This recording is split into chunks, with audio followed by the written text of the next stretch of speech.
अस्सलाम वालेकुम वरहमतुल्लाहि वबरकातुहू। आप तमाम साथियों का एमएन ऑनलाइन चैनल पे पुरजोश इस्तकबाल है। उर्दू अदब के हवाले से जब बात की जाती है तो फोर्ट विलियम कॉलेज की तारीख़ और इसकी अहमियत काफ़ी अहम है उर्दू ज़बान और अदब के अंदर। तो इसी के हवाले से आज की क्लास होगी, क्योंकि मुसाबकाती इम्तिहान में फोर्ट विलियम कॉलेज के हवाले से काफ़ी सवालात आते हैं, इसलिए इसको देखना और इसको समझना काफ़ी अहम है। तो आज की क्लास शुरू करते हैं। फोर्ट विलियम कॉलेज, हेडिंग है फोर्ट विलियम कॉलेज लॉर्ड वेल्जली के ज़माने में ईस्ट इंडिया कंपनी के कोर्ट ऑफ डायरेक्टर्स की इजाज़त से कलकत्ता में कायम किया गया। तो उस वक्त किसकी हुकूमत चल रही थी? लॉर्ड वेल्जली। और किसके थ्रू? ईस्ट इंडिया कंपनी के थ्रू। और कहाँ कायम की गई थी? कलकत्ता के अंदर। कलकत्ता के अंदर कायम की गई थी, कायम किया गया था। इस कॉलेज का बुनियादी मकसद अंग्रेज मुलाजमीन को हिंदुस्तानी ज़बान सिखाना था। तो फोर्ट विलियम कॉलेज को कायम करने का क्या मकसद था? अंग्रेज मुलाजमीन को हिंदुस्तानी ज़बान यानी उर्दू सिखाना था। अंग्रेज चाहते थे कि वो बहुत मुअत्तिर अंदाज से हिंदुस्तान में उनकी मकबूजा रियासतों में हुकूमत कर सके। चुनांचे उन्होंने 1800 ईस्वी के अंदर फोर्ट विलियम कॉलेज की स्थापना की थी। कब की थी? 1800 ईस्वी के अंदर कलकत्ता में फोर्ट विलियम कॉलेज कायम किया था। कहाँ कायम किया था? कलकत्ता के अंदर। इस कॉलेज में बहुत से उलूम व फ़नून की किताबों का उर्दू में तर्जमा किया गया।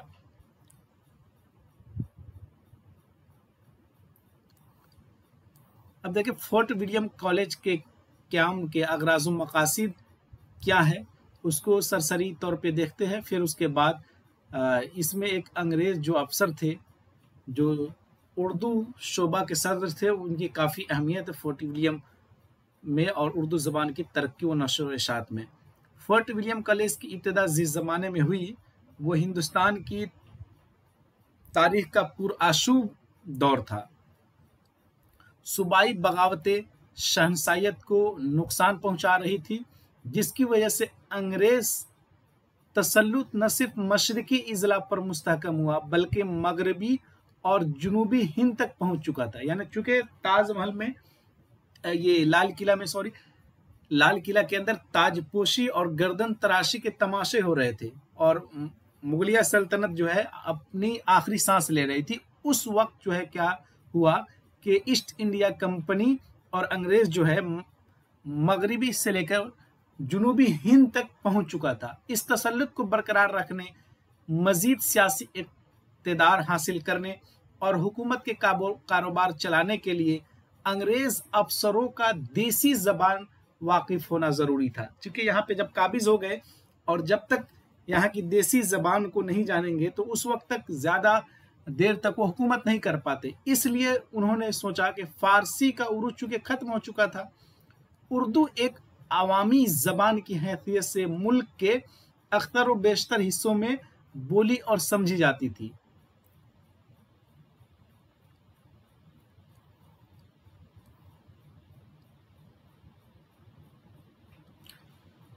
अवाम में उर्दू का चर्चा होने लगा तो कंपनी के हुक्काम ने भी उर्दू सीखने की तरफ संजीदगी से तवज्जो की और फोर्ट विलियम कॉलेज कलकत्ता में 1800 ईस्वी में कायम किया।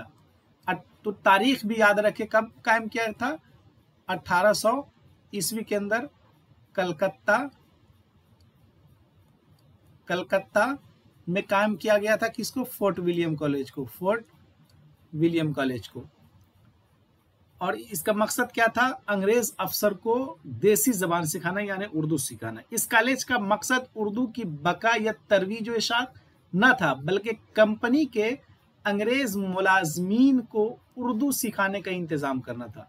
उस वक्त मुल्क की उभरती हुई जबान उर्दू ही थी, जो हिंदुस्तान के तुलो अर्ज में न सिर्फ बोली और समझी जाती थी, बल्कि उसमें तसनीफ व तालीफ का काम भी हो रहा था।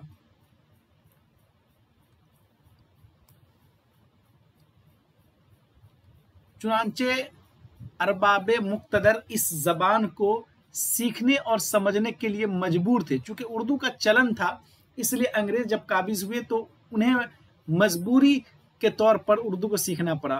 फोर्ट विलियम कॉलेज का क्याम चूंकि सरकारी तौर पर मुनज़्ज़म काविश थी, इसलिए उसका उर्दू नस्र की तरक्की व रफ्तार पर खुशगवार असर पड़ा। तरक्की व रफ्तार पर खुशगवार असर पड़ा।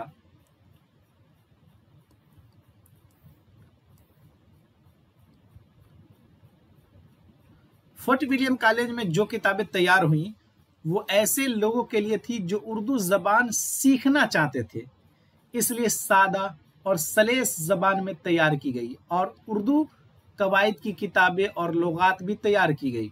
उर्दू में जो नसरी किताबें थी वो मुश्किल जबान में थी, लेकिन ऐसी किताबें तमाम तर मजहबी थी। जो मुश्किल लिखी हुई थी किताबें उर्दू जबान अदब के अंदर, वो मजहबी किताबें थी और मुसज्जा व मुकफ़ा से पुर थी। तारीख और दूसरे इल्मी मौज़ूआत पर उर्दू में किताबें नहीं थी उस ज़माने के अंदर। उसकी वजह यह थी कि इल्मी और अदबी कामों के लिए एक मुद्दत तक फ़ारसी ही इस्तेमाल की जाती थी। इस वजह से फोर्ट विलियम कॉलेज में सादा और सलेस उर्दू ज़बान में किताबें लिखवाई गई। उसके बाद देखें, डॉक्टर जॉन गिलक्रिस्ट जो है वो काफ़ी अहम नाम है फोर्ट विलियम कॉलेज और उर्दू ज़बान और अदब की तरक्की और इशाअत के अंदर। जॉन गिलक्रिस्ट का असल नाम क्या है? गिलक्रिस्ट का पूरा नाम क्या है? John Barthwick Gilchrist. John Barthwick Gilchrist था इसका पूरा नाम। तो कभी कभी इसका नाम भी पूछ लिया जाता है कि गिलक्रिस्ट का पूरा नाम क्या था। गिलक्रिस्ट का पूरा नाम बताए तो पूरा नाम यही है, जॉन बार्थविक गिलक्रिस्ट। स्कॉटलैंड के बासिंदे थे ये। 1783 ईस्वी में ईस्ट इंडिया कंपनी में डॉक्टर की हैसियत से मुलाजिम हुए। तो ये कब मुलाजिम हुए थे? 1783 ईस्वी के अंदर ईस्ट इंडिया कंपनी में। और इसकी हैसियत क्या थी? एक डॉक्टर की हैसियत थी इसकी। एक डॉक्टर की हैसियत से आए थे और हिंदुस्तान आए।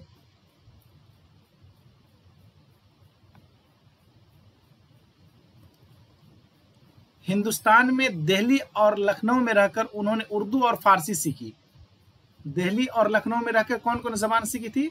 फारसी और उर्दू सीखी। और कंपनी को मतलब किया के खबर दिया कि अब फारसी के बजाय उर्दू को दफ्तरी जबान बनाना ज्यादा मुफीद होगा। किसने कहा था? डॉक्टर जॉन गिलक्रिस्ट ने। बाद में उनकी तजवीज़ पर अमल करते हुए 1832, ये जो तारीख है वो काफी अहम है, 1832 में उर्दू सरकारी जबान करार दी गई। पहली मर्तबा भारतीय सरजमीन पर उर्दू सरकारी जबान कब करार दी गई थी? 1832 ईस्वी के अंदर। फोर्ट विलियम कॉलेज के क्याम से पहले गिलक्रिस्ट नौवारिद अंग्रेज ओहदेदारों को फारसी की तालीम दिया करते थे। तो फोर्ट विलियम जब तक नहीं बना था उससे पहले नौवारिद जो नए अंग्रेज ओहदेदार हुआ करते थे उसको फारसी की तालीम दिया करते थे। जब 1800 ईस्वी में फोर्ट विलियम कॉलेज कलकत्ता में कायम हुआ तो उनकी खिदमात को देखते हुए उन्हें कॉलेज का सदर और प्रोफेसर बनाया गया। यानी उर्दू शोबा जो था उसका सदर बनाया गया। किसे? डॉक्टर जॉन गिलक्रिस्ट को। गिलक्रिस्ट 1804 ईस्वी तक, यानी सिर्फ 4 साल तक ही काम कर पाए। 1804 ईस्वी तक कॉलेज की खिदमत अंजाम देते रहे। खराबी सेहत की वजह से पेंशन लेकर अपने वतन लौट गए। 1818 ईस्वी में ईस्ट इंडिया कंपनी ने इंग्लिस्तान में ओरिएंटल इंस्टीट्यूट कायम किया। 1818 ईस्वी में ओरिएंटल इंस्टीट्यूट अंग्रेजों ने कहाँ कायम किया? इंग्लिस्तान के अंदर। और किया तो वो उर्दू के प्रोफेसर मुकर्रर हुए। इंग्लिस्तान में भी जाके जब 1804 ईस्वी में सेहत उनकी ठीक नहीं थी, इसलिए वो चले गए। तो इंग्लिस्तान में जब ओरिएंटल इंस्टीट्यूट कायम किया गया तो वहाँ भी उर्दू के प्रोफेसर कौन हो गए? गुलक्रिस्ट हो गए। और इस इदारे के बर्खास्त होने तक काम करते रहे। यानी ये जो इदारा है ओरिएंटल इंस्टीट्यूट, इसके ख़त्म होने तक जो है वो काम करते थे। 1841 ईस्वी में 88 साल की उम्र में उनका इंतकाल हुआ। तो जॉन गुलक्रिस्ट और फोर्ट विलियम के हवाले से इनकी खिदमात को याद रखना, और इससे अक्सर व बेशतर सवालात आते हैं। उसके बाद गुलक्रिस्ट के हवाले से ये भी जान ले, गुलक्रिस्ट सिर्फ 4 साल तक ही फोर्ट विलियम कॉलेज में खिदमात अंजाम दिए। तो 4 साल भी याद रखें, कितने साल तक? 4 साल तक अंजाम दिए। लेकिन उन 4 सालों में उन्होंने फोर्ट विलियम कॉलेज में तमाम हिंदुस्तान से काबिल और लायक माहिरीन ज़बान को जमा किया। ये उसका बहुत बड़ा काम था। और उनसे तसनीफ़ व तालीफ का काम इस तरह लिया कि मुख्तलिफ मौज़ूआत पर उर्दू में नसरी किताबों का क्या है? बड़ा ज़ख़ीरा फराहम हो गया। उसके अलावा उर्दू सीखने के लिए बुनियादी किताबों का जितना ज़ख़ीरा उन्होंने फराहम किया वो नाकाबिल फरामोश कारनामा है। उनकी अहम तसानीफ ये है, उन्होंने यहाँ पे रहते हुए बहुत सारी किताबों की तसनीफ भी की, जिनमें से मुख्तसर यहाँ पे इशारा किया जा रहा है। अंग्रेज़ी हिंदुस्तानी लोगत किसने लिखा था? गुलक्रिस्ट की किताबों का, गुलक्रिस्ट ने जो किताबें लिखी थी, तो अंग्रेज़ी हिंदी लोगत क्या थी? कौन सी किताब थी? हर लफ्ज़ की असल उस लोगत में बताई गई कि लफ्ज़ किस ज़बान का है। ये लोगत 1792 में कलकत्ता से शाये हुई। कब शाये हुई थी? 1792 ईस्वी के अंदर। हिंदुस्तानी इल्मुल लिसान, ये उर्दू लिसानियात की किताब है, ये इसकी दूसरी किताब है। तीसरी किताब देखें, उर्दू की सर्फ़ नहव। तीसरी किताब जो है इनकी उर्दू की सर्फ़ नहव, उर्दू कवायद की ये किताब फोर्ट विलियम कॉलेज के निसाब में शामिल थी। उसके बाद चौथी जो किताब है ओरिएंटल लिंग्विस्ट, मशरकी ज़बानदान, उर्दू ज़बान सीखने का आसान तरीका पेश किया गया है इस किताब के अंदर।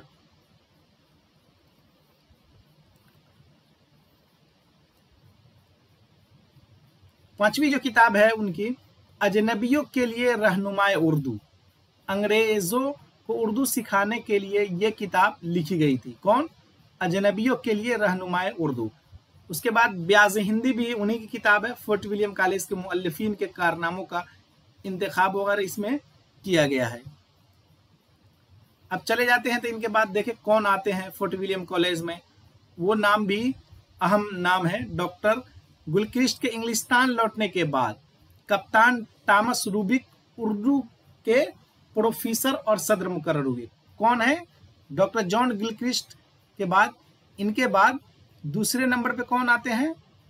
कप्तान Thomas Rubik, Urdu fort William college में जो उर्दू शोबा था उसके सदर और प्रोफेसर मुकर्रर हुए। कौन? कप्तान टॉमस रूबिक। उनका ताल्लुक फौज से था, वो तो डॉक्टर बन के आए थे और ये फौज से इनका ताल्लुक था, फौज से ताल्लुक था। उन्होंने कॉलेज के अहले कलम को तसनीफ़ और तालीफ की तरफ रागिब किया और कई किताबें शाये की। उन्होंने भी कई किताबें लिखी। लुगत जहाज़रानी के नाम से लुगत लिखी है, उसके साथ एक मुख्तसर उर्दू कवायद भी शामिल की। उनकी दूसरी किताब तर्जमाने हिंदुस्तान है, उसमें भी कवायद ज़बान की तशरीह की गई है। उन उर्दू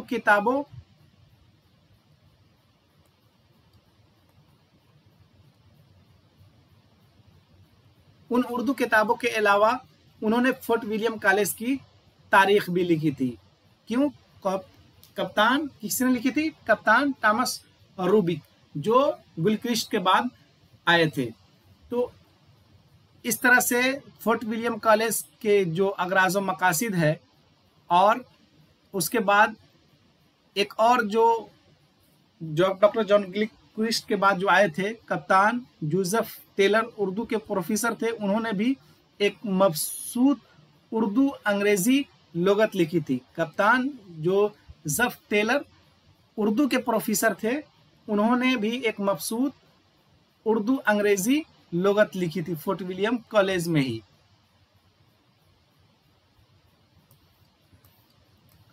तो इस तरह से आज की क्लास जो है वो खत्म हुई और फोर्ट विलियम कॉलेज में डॉक्टर जॉन गिलक्रिस्ट ने जिन मुतरजमीन को और किताब लिखने वाले को उन्होंने रखा था, उस हवाले से अगली क्लास होगी। तो इस क्लास को अच्छी तरह से समझ ले ताकि अगली जो क्लास होगी उसको समझने में आपको आसानी होगी। मिलते हैं कल इंशाल्लाह उस नई वीडियो और अहम नामों के साथ, और जिन्होंने उर्दू अदब में फोर्ट विलियम कॉलेज से जुड़कर काफ़ी अहम किरदार अदा किया। अल्लाह हाफिज़।